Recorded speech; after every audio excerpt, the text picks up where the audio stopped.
নমস্কার, হ্যালো সবাইকে। আবারও চলে আসলাম নতুন একটা রেসিপি নিয়ে, ছানার রেসিপি। আসলে গরমের দিন তো অনেক সময় দেখা যায় যে দুধটা জাল দেওয়ার পরও নষ্ট হয়ে যায়। তো ওই দুধটা দিয়ে ছানা বানিয়ে আমি আসলে এই রেসিপিটা তৈরি করছি। দেখতেই পাচ্ছেন আমার উপকরণগুলো এখানে রেডি। তো এখন আমি কড়াইতে তেল দিয়ে দিলাম। এখন আমি ছানাগুলো আগেই কিউব কিউব করে কেটে রেখেছিলাম। তো এখন আমি এটা গরম তেলে হালকাভাবে ভেজে নিব। এটার মধ্যে কোনো মশলা অ্যাড করব না, এমনি খালি খালি ভেজে নিব। তো দেখতেই পাচ্ছেন আমার তেলটা গরম হয়ে এসেছে। এখন আমি একটা একটা করে ছানা দিয়ে দিচ্ছি। ছানাগুলো উল্টে পাল্টে আস্তে আস্তে দিতে হবে, নয়তো ভেঙে যাওয়ার সম্ভাবনা থাকে। তো দেখুন একটু লেগে লেগে আসবে, তারপরও সুন্দর করে ভাজতে হবে। এই যে দেখুন একটু নিচটা লেগে লেগে আসছে, কিন্তু আস্তে আস্তে ধীরে স্বস্তিতে ভাজতে হবে, যাতে একদম পুরোপুরি ভেঙে না যায়। তো দেখুন কেমন লাল লাল হয়ে এসেছে। এক সাইড হয়ে গেলে অপর সাইড উল্টিয়ে দিবেন। আমিও উল্টিয়ে দিলাম। এই যে দেখতেই পাচ্ছেন একটু লাল লাল হয়ে এসেছে। দুই সাইডে ভালো করে ভেজে নেবেন। এখন আমি আলুগুলো ভেজে নিব। আলুতে হলুদের গুঁড়া, মরিচের গুঁড়া, লবণ দিয়ে মেখে রেখেছিলাম একটু। এখন লাল লাল করে ভেজে নিচ্ছি। ছোট আলু দিয়ে রান্না করলে এটা খেতে বেশ ভালো লাগে। যারা ছোট আলু খেতে পছন্দ করে না, তারা বড় আলু কিউব কিউব করে ছোট ছোট করে কেটে এভাবে ভেজে নিতে পারেন। তো এই যে আমার আলুটা লাল লাল হয়ে এসেছে। এখন আমি এর মধ্যে ফোড়ন দিব। এই যে তেজপাতা ফোড়ন দিলাম, দুটো এলাচ, একটু দারচিনি দিয়ে দিলাম।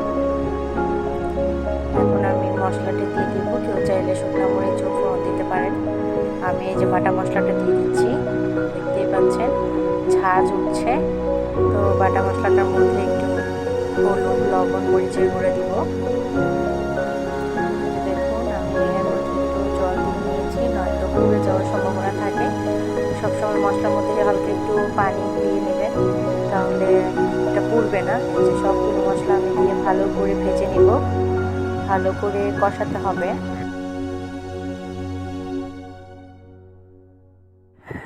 যখন মশলাটা ভাজা হয়ে আসবে তখন তেল ছেড়ে দেবে। তেল ছাড়লেই বুঝতে পারবেন যে মশলাটা ভাজা হয়ে গেছে। মশলার যে কাঁচা গন্ধটা সেটা আর থাকবে না। তো এখন আমি একে একে আলুগুলো দিয়ে দিব। আলুগুলো দিয়ে ভালো করে আবার কষাবো। এই যে দেখুন আমার মশলা লাল লাল হয়ে গেছে, তেল ছেড়ে দিয়েছে। আমি আলুগুলো দিয়ে দিলাম। এখন আলুগুলো দিয়ে ভালো করে নেড়ে চেড়ে মিক্স করতে হবে।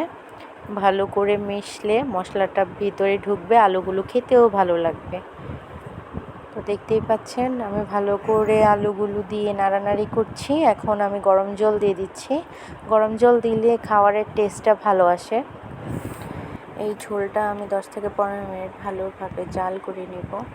জাল করে যখন ঝোলটা একটু ঘন হয়ে আসবে তখন আমি ছানার টুকরোগুলো দিয়ে দিব।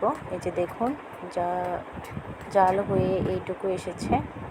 আমি এখন একে একে ছানাগুলো দিয়ে দিব। ছানাগুলো আস্তে আস্তে দিতে হবে, নয়তো ভেঙে যাওয়ার সম্ভাবনা থাকবে। তো এই যে দেখতেই পাচ্ছেন আমি ছানাগুলো দিয়ে দিলাম। এই যে ছানাগুলো দিয়ে একটু নাড়িয়ে দিব।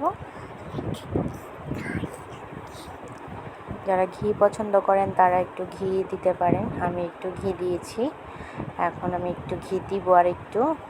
এই যে দেখুন ওইটা স্কিপ করে গেছে। এই যে দেখুন আমার ঝোলটা কালারটা কত সুন্দর হয়েছে। এই যে আরেক চামচ ঘি আমি দিয়ে দিচ্ছি। উপর থেকে ছড়িয়ে দিবেন, তাহলে স্মেলটা ভালো আসবে, খেতেও বেশ ভালো লাগবে। এই যে দেখতেই পাচ্ছেন। তো আমার এই রেসিপিটা যদি কারো ভালো লেগে থাকে অবশ্যই শেয়ার করবেন।